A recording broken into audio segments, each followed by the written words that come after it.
അസ്സലാമലൈക്കും നമസ്കാരം. ഇന്ന് ഞാൻ വന്നിട്ടുള്ളത് ഒരു അമൃതം ലഡുവിൻ്റെ റെസിപ്പിയുമായിട്ടാണ്. വീഡിയോ ഇഷ്ടമാവുന്നുണ്ടെങ്കിൽ ചാനൽ ഒന്ന് സബ്സ്ക്രൈബ് ചെയ്യണേ. സബ്സ്ക്രൈബ് ചെയ്യുമ്പോൾ ബെല്ലൈക്കൺ പ്രസ് ചെയ്ത് അതിൽ ഓളുന്ന ഓപ്ഷൻസ് കൂടെ ഒന്ന് ക്ലിക്ക് ചെയ്യണം. ഈ ഒരു അമൃതം ലഡു ഉണ്ടാക്കാൻ വേണ്ടിയിട്ട് ഞാനിപ്പോൾ ഒരു പാനിലേക്ക് 3 സ്പൂണോളം നെയ്യ് ചേർത്ത് കൊടുത്തിട്ടുണ്ട്. ഇതിലേക്ക് ചെറിയ കഷ്ണം ക്യാരറ്റും ബീട്രൂട്ടും ഗ്രേറ്റ് ചെയ്തത് ചേർത്ത് കൊടുക്കുക. ബീട്രൂട്ട് വളരെ ചെറിയ കഷ്ണം മാത്രം മതി, ഒരു 1/4 ഭാഗത്തിൻ്റെ പകുതിയൊക്കെ ചേർത്താൽ മതിയാവും. ഇനി ഇത് ലോ ടു മീഡിയം ഫ്ലെയിമിൽ നന്നായിട്ടൊന്ന് വഴറ്റി കൊടുക്കണം. ഇതിൻ്റെ പച്ചമണം മാറുന്നത് വരെ നല്ലോണം ഒന്ന് വഴറ്റി കൊടുക്കണം. പിന്നെ ഇതൊരു സാധാരണ നമ്മൾ കഴിക്കുന്നതിലൊരു വ്യത്യസ്തമായിട്ടുള്ള രുചിയിലാണ് ഞാനിപ്പോൾ തയ്യാറാക്കുന്നത്. നല്ല ടേസ്റ്റ് തന്നെയാണ് ഈ ഒരു ഇത്. കുട്ടികൾക്കൊക്കെ കൊടുക്കാനൊക്കെ വളരെയധികം നല്ലതാണ്. നമുക്കിതൊക്കെ ഒന്ന് നന്നായിട്ടൊന്ന് വഴറ്റി കൊടുക്കാം. അതിനുശേഷം നമുക്ക് 2 കപ്പോളം അമൃതം പൊടി റോസ്റ്റ് ചെയ്തതാണ് ഞാനിപ്പം ചേർത്ത് കൊടുക്കുന്നത്. അമൃതം പൊടി റോസ്റ്റ് ചെയ്യുന്നതിന് ഞാൻ മുമ്പ് അമൃത ലഡുവിൻ്റെ വേറൊരു വീഡിയോ ചെയ്തിട്ടുണ്ടായിരുന്നു. അപ്പോൾ അതിൽ ഡീറ്റെയിൽഡ് ആയിട്ട് തന്നെ പറയുന്നുണ്ട്. ഇത് റോസ്റ്റ് ചെയ്യുന്ന സമയത്ത് ചെറിയ ഫ്ലെയിമിൽ മാത്രം ഒരു 5-10 മിനിറ്റ് നല്ലോണം റോസ്റ്റ് ചെയ്ത് കൊടുക്കണം. അതിനുശേഷമാണ് നമ്മളിതിലേക്ക് ചേർക്കുന്നത്. അപ്പോൾ ആ ഒരു വീഡിയോ കാണാത്തവരുണ്ടെങ്കിൽ ഒന്ന് ചെന്ന് കണ്ടു നോക്കാം കേട്ടോ. പിന്നെ വീഡിയോസൊക്കെ ഇഷ്ടമാണെന്നുണ്ടെങ്കിൽ എല്ലാവരും ലൈക്ക് ചെയ്യണം. നിങ്ങളുടെ അഭിപ്രായങ്ങളൊക്കെ കമൻറ്റ് ചെയ്യാം. പിന്നെ ഞാനിപ്പോൾ 3/4 കപ്പോളം തേങ്ങ ചിരകിയത് ചേർത്ത് കൊടുക്കുന്നുണ്ട്.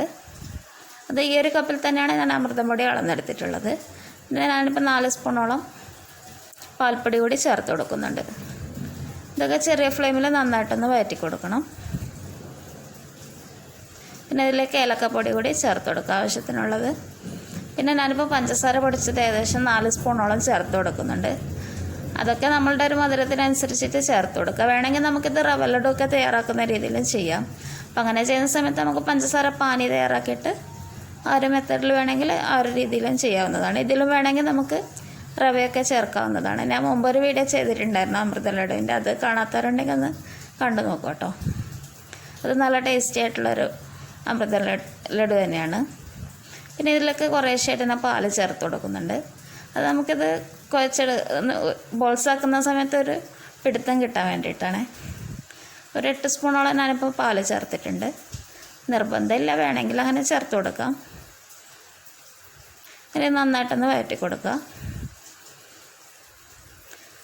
അതിനുശേഷം നമുക്ക് ഒരു 2-3 സ്പൂണോളം നെയ്യ് കൂടി ചേർത്ത് കൊടുക്കുക. അതിനുശേഷം നമുക്ക് ആവശ്യത്തിനുള്ള നട്ട്സൊക്കെ ചേർത്തിട്ട് നമുക്ക് ഫ്ലെയിം ഓഫ് ചെയ്യാം. ഞാനിതിലേക്ക് ബദാം പരിപ്പ്, അതുപോലെ തന്നെ അണ്ടിപ്പരിപ്പും നിലക്കടലയും വെളുത്തുള്ളും കൂടി ചേർത്തിട്ടുണ്ട്. ആ ഒരു ഭാഗം വിട്ടുപോയിട്ടുണ്ട്.